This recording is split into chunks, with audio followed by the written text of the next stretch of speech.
Friends, let me begin with a simple question that is surprisingly hard to answer. When problems arise, who do you blame first?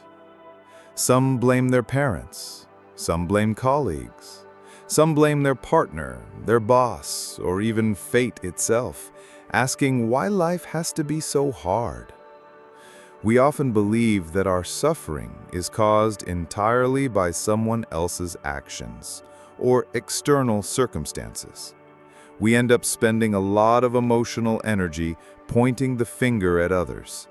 And sometimes we turn the finger inward, blaming ourselves so harshly that we start to dislike who we are. But have you noticed? Even if we blame others 100 times, the problem is still there. The pain hasn't disappeared, and our hearts may feel even heavier. Why we like to blame others? Blaming someone else makes us feel like we are not at fault. We feel like the victim, the one who has been wronged. That can give us a temporary sense of being in the right. But hidden inside that brief comfort is a trap. If we believe the problem is entirely their fault, we end up waiting for them to apologize, for them to change, for them to fix things for us. This means we've placed our own happiness into someone else's hands, someone we cannot control. And that's why many people suffer for a long time, because they never take back the power to manage their own lives. 2. Blaming others ties your life to them. Imagine tying a rope from your heart to the person you're angry with. Every time they do something you dislike, they yank on that rope and your emotions are pulled around instantly. They press a button and you get angry. They laugh and you feel annoyed. They ignore you and you feel hurt. If other people are holding the remote control to your emotions, can you truly say this is your life? The truth we often forget. In Buddhist teaching, the causes of suffering have 2 layers. Outer causes, words or actions from others, events or circumstances that affect us. Inner causes. Our mind holds on, repeats the story, and reacts to those outer causes. For example, someone speaks harshly to you. That's an outer cause. Then your mind keeps turning it over. Why did they treat me like that? I didn't deserve this. They don't value me. This inner reaction is what keeps the suffering alive long after the event. If we don't learn to see these 2 layers, we will keep blaming the outer cause without noticing the inner cause we can actually work with. The real question. Ask yourself honestly, do I truly want to be free from suffering, or do I just want them to take the blame? Do I want peace, or do I want to win the argument? Do I want to control my own mind, or let someone else control it for me? If the goal is freedom from suffering, blaming others will never take you there. Number 5. Noticing the habit. I've met people who have blamed their parents their whole lives, believing that every difficulty came from poor upbringing. Others blame their partner for holding them back.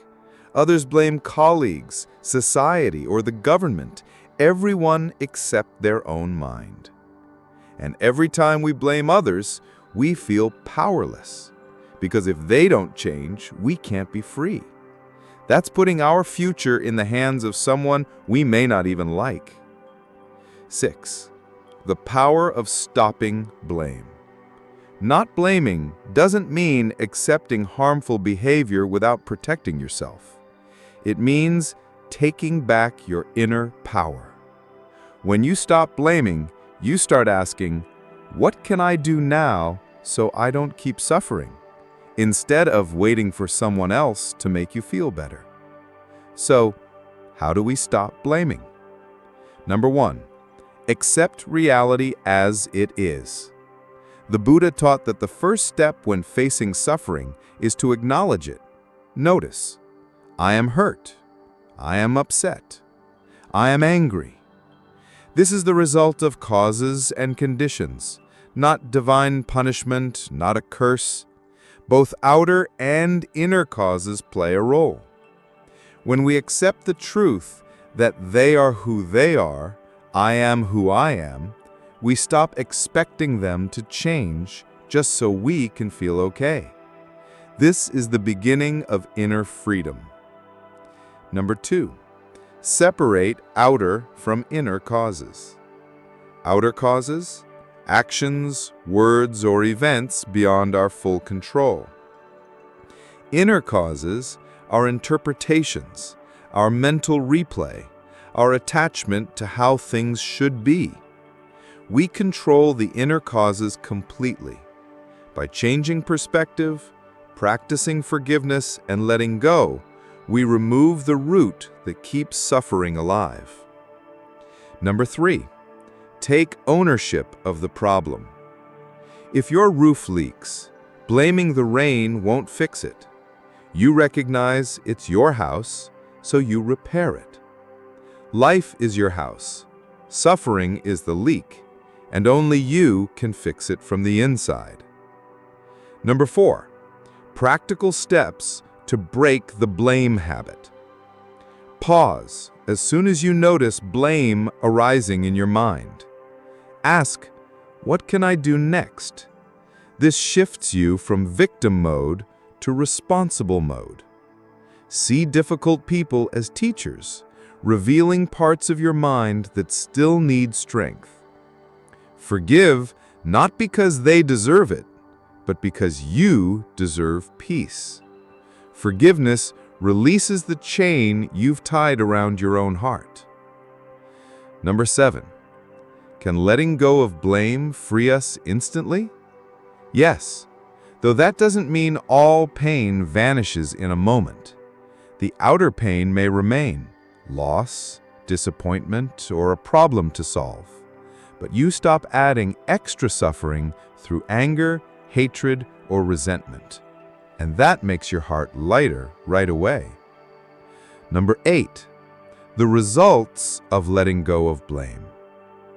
Your heart feels lighter. You have more energy to solve the real problem instead of wasting it on anger. You stop waiting for others to change before you can be happy. You feel your life is back in your own hands. Friends, letting go of blame is not giving up.